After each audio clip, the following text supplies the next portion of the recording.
welcome to another hunt with On Foot Films, and Joe and I are chasing some elk, and we've got our compound bows hanging in a tree over here.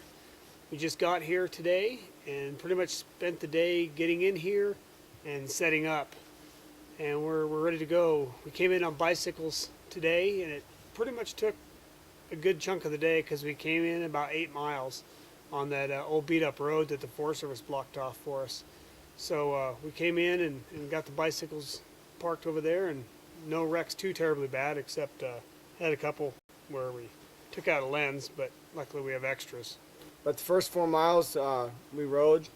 About the next 4 we pushed for about 3.5. We got into real rocky, real rugged rock, big rock, and a lot of loose rock with some pretty good up and downhill in it. So we ended up pushing quite a bit. But we're here. We've got our gear in, and you know, we're ready to go.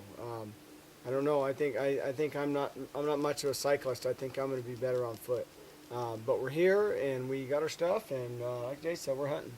One thing we're going to have to plan for, or I've been figuring on, is, you know, we were loaded. The trailers we have, and you'll see them throughout the video, they have like a 300-pound weight capacity, but the roads we're on, you can't pedal loads with 300 pounds on them.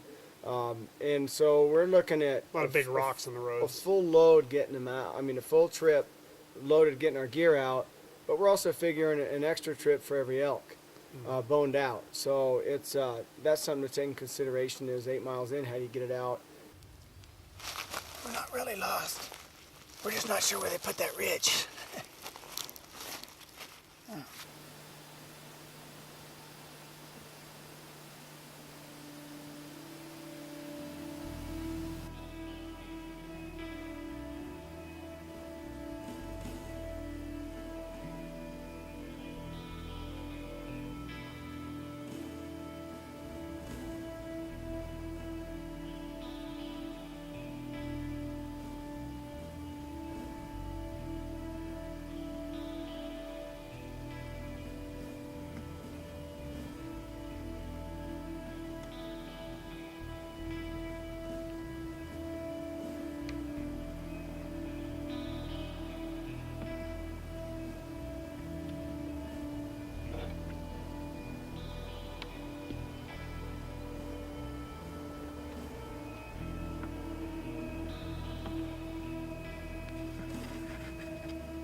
Joe spotted another bull this morning.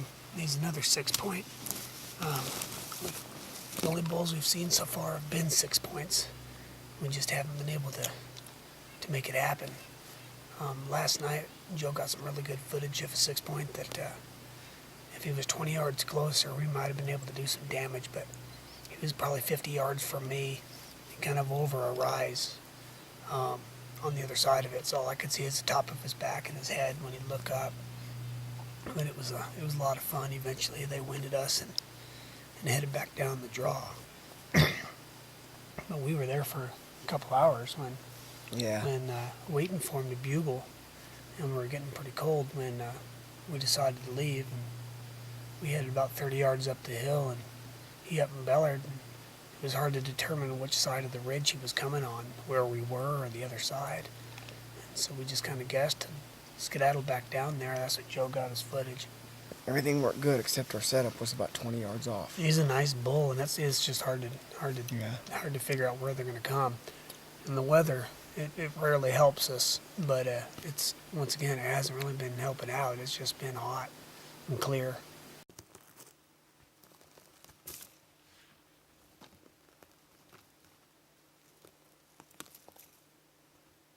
Well, we've been hunting a few days now. It's hot and it's dry, and not a whole lot moving during the day. They're bedding down early. They're not coming out till later in the evening. There's a lot of guys running around bugling and calling, so they've kind of gotten a little quieter. We're sleeping now. This is where we spent last night.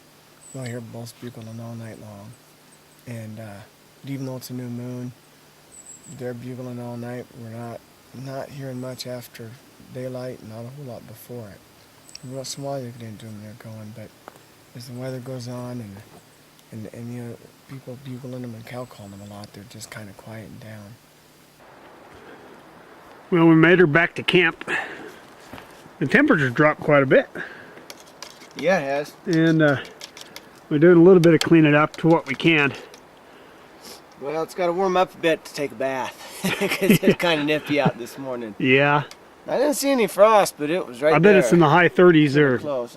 Yeah, or mid or lower. It's because compared to what it's been, it seems a little nippy, but yeah. We came in the dark last night and about out of food, and they hadn't been bugling that much, so we figured we'd come back and eat some of the canned food and get ready to head out Yeah. again. you know, they've been guys, including us.